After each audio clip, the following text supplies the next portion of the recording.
Hello everyone, this is Sandeep Singh. Welcome back once again in your favourite channel. I hope you are doing very well and हम लोग exam के बहुत ही करीब आ चुके हैं और हम लोग साथ मिलकर के प्रिपेयर कर रहे हैं अपने फाइनल बोर्ड एग्जामिनेशन के लिए। और अब तक हमारे पास में सब कुछ सारा कंटेंट आ चुका है, मतलब कि खूब सारी चीजें पढ़ लिए, खूब सारी चीजें सीख लिए, समझ लिए, देख लिए।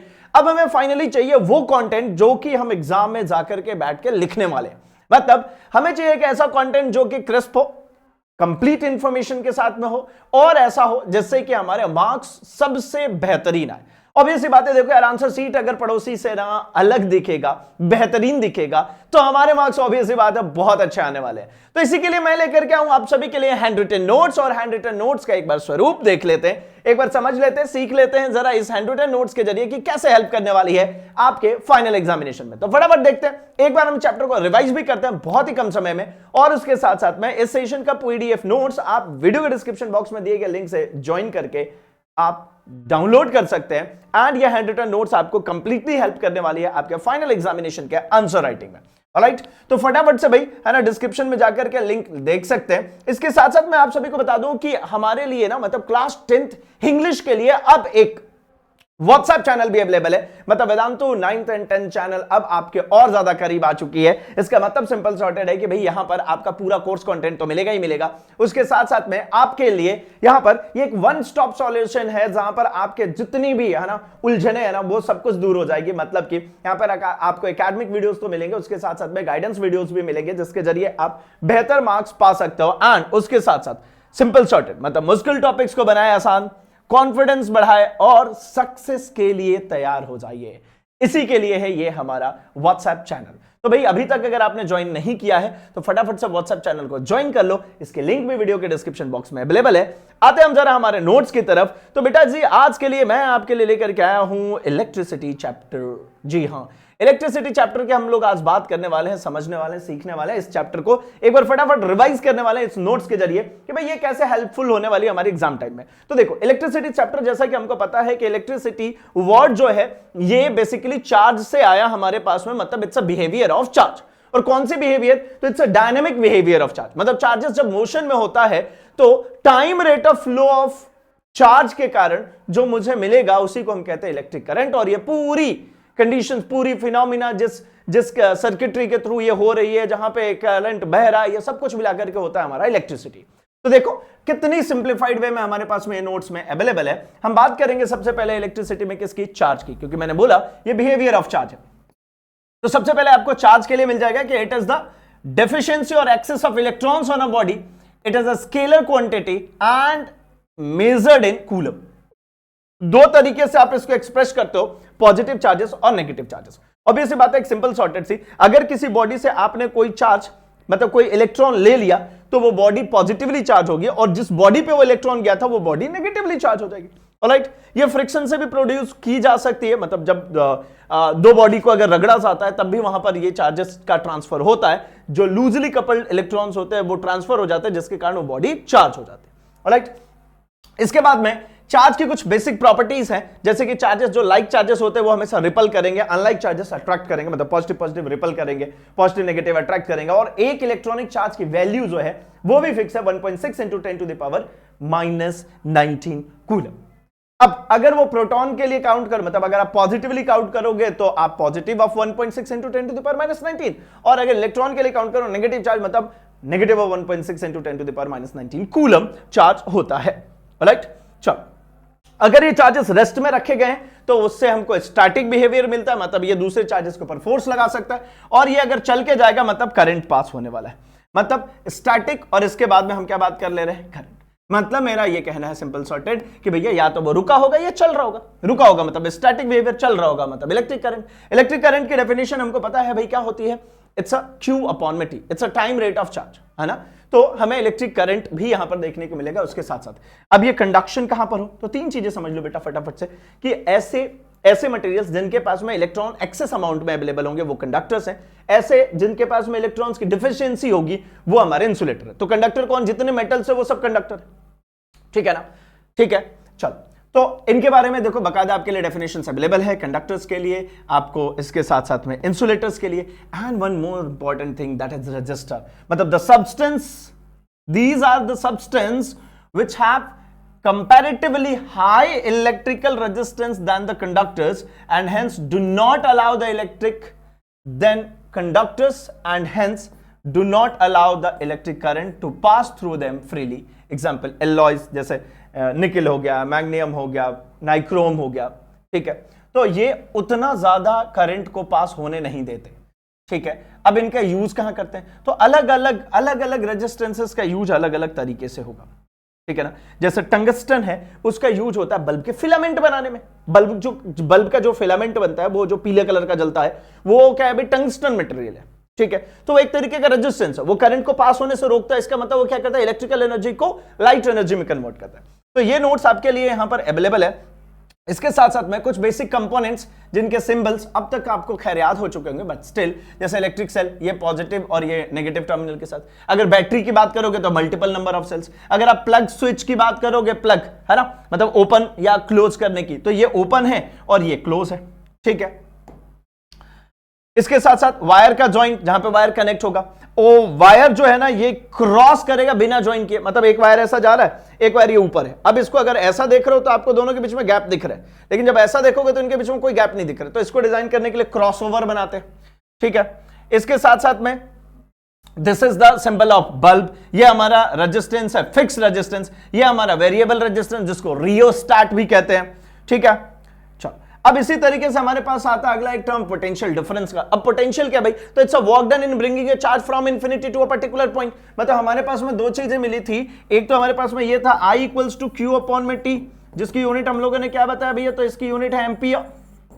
उसी तरीके से हमारे पास में इलेक्ट्रिक पोटेंशियल है। इलेक्ट्रिक पोटेंशियल क्या होगा बेटा, तो it's a work done upon में चार्ज, मतलब जूल पर कूलम, ठीक है। इस जूल पर कूलम को, इसी का SI यूनिट होता है क्या हमारा, वोल्ट। इस जूल पर कूलम को हम क्या कहते हैं, वोल्ट, ऑलराइट। तो ये दो फॉर्मूलेज हमारे पास देखने को मिले, लेकिन दोनों में हमको क्या कॉमन देखने को मिल रहा है भैया, करंट में भी Q है और पोटेंशियल में भी Q है। दोनों जगह पर अगर Q अवेलेबल है, इसका मतलब ये होता है कि इन दोनों के बीच में भी कोई ना कोई रिलेशन, और वो रिलेशन बताने के लिए कौन है, उसके लिए है ओम। तो आ जाओ फटाफट से देख लेते हैं जरा, है ना, हम जरा फटाफट से देख लेते हैं ओम को भी, और हम एक पोटेंशियल डिफरेंस को भी समझ लेते हैं। तो देखो ना, जैसे आपने पोटेंशियल की बात करी, है ना, पोटेंशियल क्या था, एक चार्ज को एक जगह से दूसरी जगह तक उठा के लाने में जितना आपने वर्क डन किया, दैट इज पोटेंशियल। और पोटेंशियल डिफरेंस क्या होगा, मतलब पोटेंशियल्स, दो पॉइंट पे पोटेंशियल्स का जो डिफरेंस होगा उसको हम कहते हैं पोटेंशियल डिफरेंस। मतलब ऐसा कि आप ऐसा मान लो, इनफाइनाइट से आप एक पॉइंट चार्ज को लेकर के आए ए पर, फिर आप उसको उठा के ले गए बी पर। तो ए पर जब रखा था तो पोटेंशियल वी ए, बी पर रखा तो वी बी। भाई दो पॉइंट पर एक चीज को उठा करके चार्ज को ले जा करके रख रहे हो, तो पहले पॉइंट पर ले जाने में जितना वर्क डन किया, फिर दूसरे पॉइंट पर ले जाने में जितना वर्क डन किया, इन दोनों के बीच के जो डिफरेंस आए, है ना, दैट इज कॉल्ड डेल। मतलब वी बी माइनस वी, ये लिख सकते, ठीक है। यूनिट इसकी भी आपको वोल्ट मिलने वाली है। तो बेटा जी इसके बाद अब देखो, आपको ओम्स लॉ, जो कि बहुत इंपॉर्टेंट है, आपसे क्वेश्चन पेपर में पूछा ही जाएगा।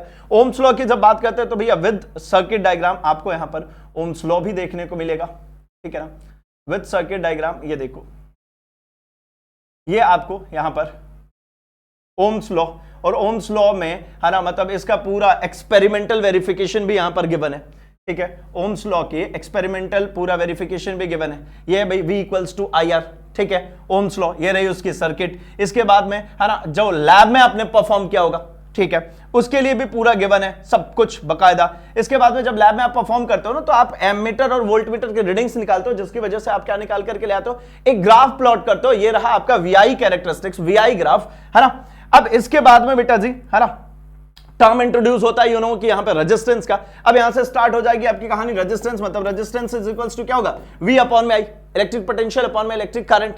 ये इन्होंने ही कहा था ना हमने कि V प्रोपोर्शनल टू I, जब प्रोपोर्शनलिटी साइन हटाते हो कांस्टेंट आता है R।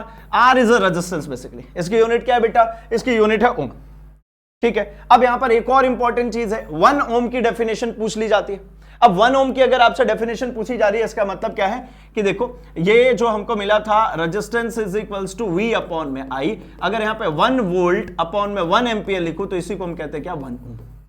तो हर जगह पे ना 1 के लिए आपको डेफिनेशंस पूछी जा सकती है, 1 एम्पियर के लिए, 1 वोल्ट के लिए। तो इन सभी के डेफिनेशंस भी आपको यहां पर गिवन है। And the most important thing that is factors affecting the resistance. भाई लेंथ के directly proportional, area of cross section के इनवर्सली प्रोपोर्शनल, ठीक है। और इसके बाद में जब इन दोनों फॉर्मूलेस को एक साथ मिलाओगे तो आपको देखने को मिलता है R equals to rho L upon में, है ना। इन दोनों को कंबाइन करने पर मेरे को क्या मिलता है, R equals to rho L upon में। जहां पर रो जो है हमारी रेजिस्टिविटी। तो ये सब कुछ आपको इस नोट्स में देखने को मिलेगा। इसके साथ साथ में दो और फैक्टर्स थे बेटा आपको ध्यान में हो, टेम्परेचर, जब कंडक्टर्स में टेम्परेचर देते हो तो रेजिस्टेंस और बढ़ जाता है, और दूसरा था क्या बेटा, नेचर ऑफ द मटेरियल। अगर आपने इंसुलेटर यूज किया तो रेजिस्टेंस ज्यादा होगा, आपने अगर मेटल यूज किया तो रेजिस्टेंस कम होगा। और मेटल में भी जिनके पास में ज्यादा फ्री इलेक्ट्रॉन्स होंगे वो उतना बेहतर कंडक्टर होगा, जिसके पास में कम फ्री इलेक्ट्रॉन्स होंगे वो उतना बेहतर कंडक्टर नहीं है। ठीक है, मतलब जैसे मैं सिल्वर और कॉपर को कंपेयर करूं तो सिल्वर जो है बेहतर कंडक्टर है, यानी उसमें रेजिस्टेंस कम है, कॉपर में कंपैरेटिवली रेजिस्टेंस ज्यादा है। एल्यूमिनियम के अगर वायर्स यूज करते हो तो उसमें रेजिस्टेंस और ज्यादा है। अगर अपन इसी तरीके से आयरन वायर्स यूज करूं तो भाई वहां पर रेजिस्टेंस और बढ़ जाएगा।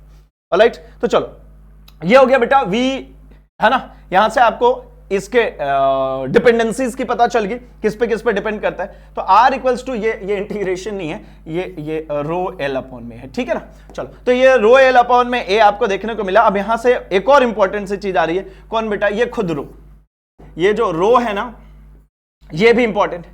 अब रो क्या होता है भाई, तो रो जो है ना, rho equals to R A upon में एल लिख सकता हूं। ठीक है, यहां पे इनके डायमेंशन को अगर मैंने यूनिटी रख दिया तो रो इक्वल्स टू आर, मतलब किसी कंडक्टर का लेंथ और एरिया ऑफ क्रॉस सेक्शन को यूनिटी रखोगे तो जितना रेजिस्टेंस ऑफर करेगा that is the specific resistance of that conductor. ठीक है, चलेगा।